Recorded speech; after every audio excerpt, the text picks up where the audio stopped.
श्रीमद् भगवद गीता 7वां अध्याय। ओम नमः श्री भगवते वासुदेवाय नमः। आज हम 7वें अध्याय का पाठ करेंगे।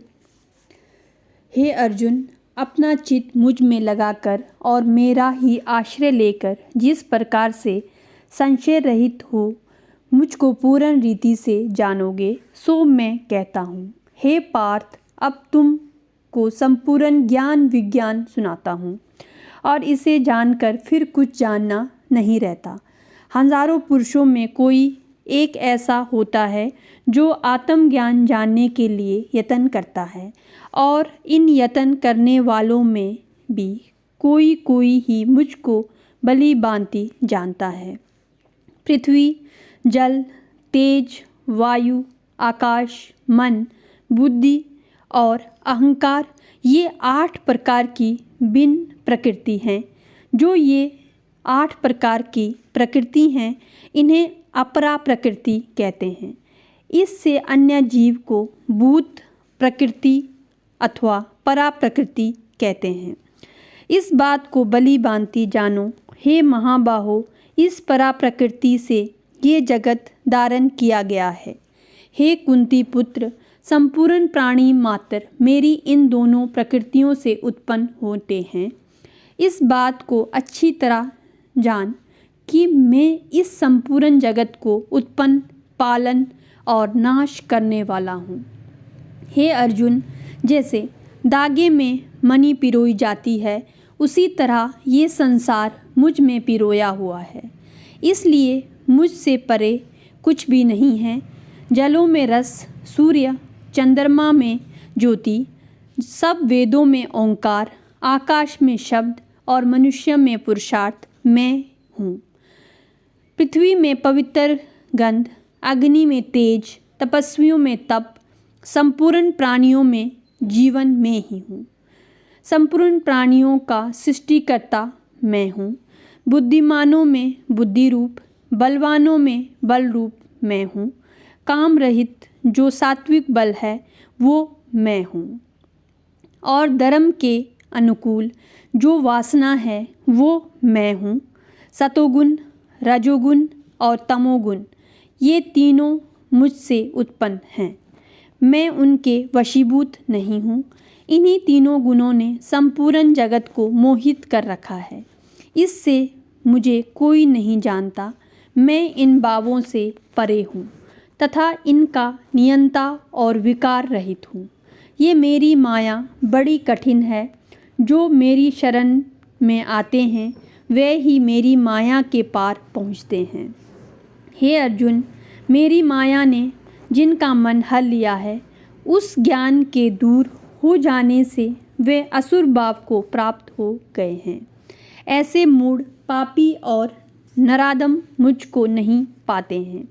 हे धनंजय, रोगी, पीड़ित, आत्मज्ञान को जानने की इच्छा करने वाला, संसारी या परलौकिक भोग भोगने वाला और ज्ञानी, ये 4 प्रकार के मनुष्य पहले जन्म के पुण्य उदय होने पर मुझे बचते हैं। इन 4 प्रकार के पुरुषों में ज्ञानी श्रेष्ठ हैं, क्योंकि वो सदा हम में युक्त रहता है। इससे ज्ञानी हमको प्यारा है और मैं ज्ञानी को बहुत प्रिय हूँ। हे अर्जुन, बहुत जन्म तक ज्ञान सिंचित करता हुआ जो इस संपूर्ण जगत को वासुदेव जानकर मेरा स्मरण करता रहता है, वो महात्मा दुर्लभ है।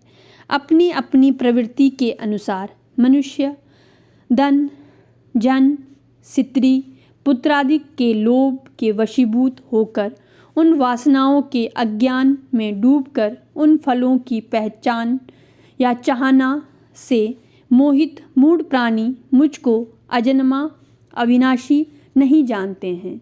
मैं भूत, वर्तमान और भविष्यत, इन तीनों कालों में उत्पन्न हुए सभी प्राणियों को जानता हूँ, और मुझको तू ही जानता है और कोई नहीं जानता है। हे अर्जुन, इस संसार में आकर प्राणी मुक्त हो जाते हैं और भोगों में फंस जाते हैं।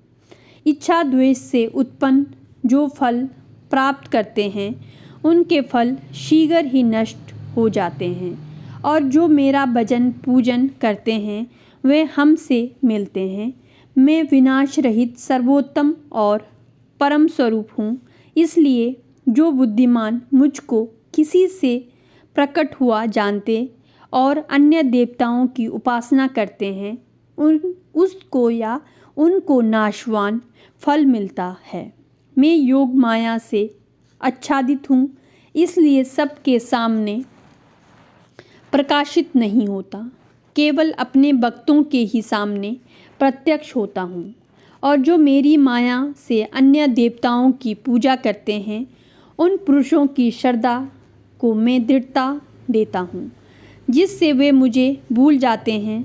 ऐसा मनुष्य उन्हीं देवताओं में श्रद्धा रख के उसकी आराधना करता है और उन्हीं देवताओं से अपने मनवांछित फलों को पाता है।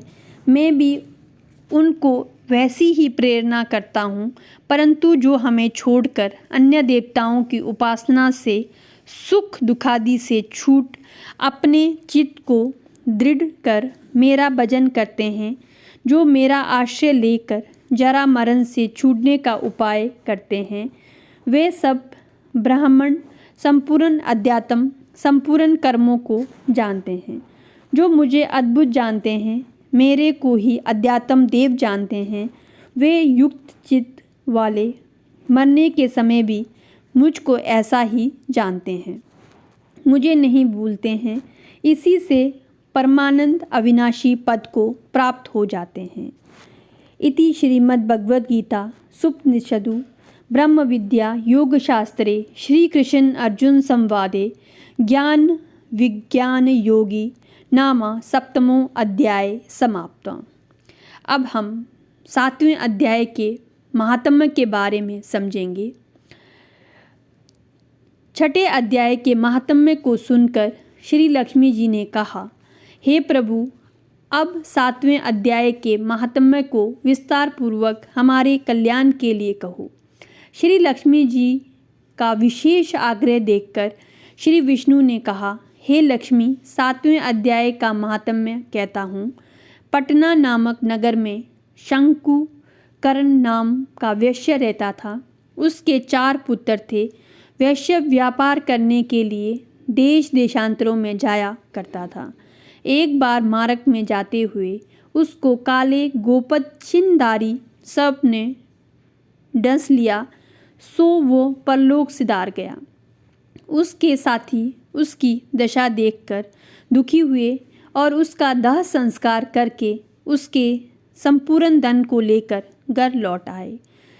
शंकुकर्ण के पुत्रों को उसका सब धन देकर उसके मरने का समाचार कह उसकी गति करने को कहा।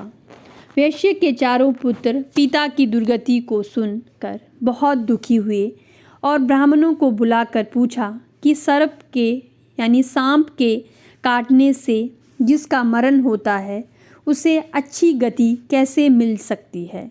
ब्राह्मणों ने कहा कि जिसका मरण मृत्यु परदेश में हो या सांप आदि जीवों के द्वारा, उसको सद्गति नारायणी बलि से मिलती है। उसके पुत्रों ने शास्त्र की विधि से नारायणी बलि को किया। अनेक प्रकार का दान देकर ब्राह्मण, साधु और जाति भाइयों को विधि पूर्वक भोजन दिया। शेष धन जो बचा 4 भाइयों ने बांट लिया, परंतु पिता के मरने की चिंता और शोक से वे रात दिन व्याकुल रहने लगे। एक दिन शंकुकर्ण के साथी व्यापारियों से एक पुत्र ने पूछा कि जिस स्थान पर हमारे पिताजी को सर्प ने यानी सांप ने काटा है वो स्थान मुझे भी बताओ, मैं उस सर्प को मारकर अपने पिता का बदला लूँगा। व्यापारियों ने उस वैश्य पुत्र को अपने साथ ले जाकर वो स्थान दिखाया। शंकुकर्ण का पुत्र वहाँ सांप के रहने के स्थान को ढूंढने लगा। समीप में एक बावी को देख कुदाली से खोदने लगा। तब उसमें से एक बड़ा विषधर सांप निकला और पूछा, तू कौन है? मेरा स्थान क्यों खोदता है? तब उस वैश्य पुत्र ने कहा, मैं शंकुकर्ण का पुत्र हूँ। जिस सांप ने मेरे पिता को काटा है उसको मारूंगा। तब सांप ने कहा, हे पुत्र, मैं शंकुकर्ण हूँ, मुझे मत मार। अब तू घर जाकर मुझे इस अधम गति से छुड़ाने का उपाय कर। मेरे पूर्व जन्म के संस्कार से ये दशा हुई है। पुत्र ने अपने पिता के वचन सुनकर कहा, हे पिताजी, जो उपाय है कहो, सो तुम्हारी गति के लिए करें। सर्प ने कहा, हे पुत्र, किसी गीता पाठ करने वाले ब्राह्मण को घर बुलाकर भोजन वस्त्र आदि से प्रसन्न करके उससे गीता के 7वें अध्याय के महात्म्य का फल मेरे लिए दिलाओ, जो तो मेरा उद्धार हो जाएगा। वैश्य पुत्र पिता से विदा होकर अपने घर लौट आया और सब समाचार अपनी स्त्री को कह सुनाया। वैश्य पुत्र की स्त्री ने कहा, जिस प्रकार गति हो वही उपाय करो। वैश्य पुत्र ने नगर भर में गीता पाठ करने वाले ब्राह्मणों को बुलाकर गीता के 7वें अध्याय का पाठ करा के ब्राह्मणों को भोजन वस्त्र दक्षिणा देकर आशीर्वाद दिया और 7वें अध्याय के महात्म्य को फल लेकर पिता को दिया। उससे शंकुकर्ण सब योनि से छूट गया, दिव्य शरीर मिला और वो विमान पर चढ़कर देवताओं के सामने अपने पुत्र को धन्यवाद देता बैकुंठ धाम को गया। विष्णु ने कहा, हे लक्ष्मी, इस 7वें अध्याय के महात्म्य को जो पढ़ेगा और सुनेगा वो सद्गति को प्राप्त होगा।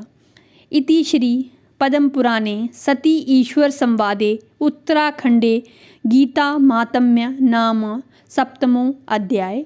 अब ये 7वें अध्याय का समापन यानी कि ये समाप्त हो जाता है। ओम नमः श्री भगवते वासुदेवाय नमः।